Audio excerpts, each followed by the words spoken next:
সচিন তার মায়ের অনুরোধে তার মায়ের অফিসে তো গেলেন, কিন্তু সচিন তেন্ডুলকর চেয়েছিলেন সব গোপন রাখতে। কিন্তু গোপনীয়তা রক্ষা করা গেল না।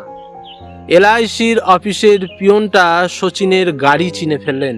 ব্যাস, আর যায় কোথায়? গোটা অফিস ভেঙে পড়ল রজনী টেন্ডুলকরের শাখায়। আশেপাশের লাগোয়া অন্য অফিস থেকে পিলপিল করে লোক হাজির। কোথা থেকে ফটোগ্রাফার খবর পেলেন?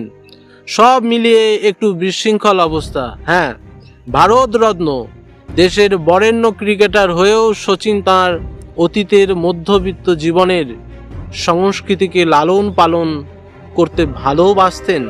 বোধহয় সেই কারণে যে মুহূর্তে তার মা বলল, আমার অফিসে যাবি, এক কথায় রাজি হয়ে গেলেন।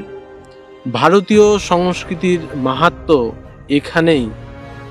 ছেলে যত বড় সেলিব্রিটি হন, মায়ের সঙ্গে সন্তানের সম্পর্ক যে চিরকাল এক মধুর ও অনির্বচনীয়।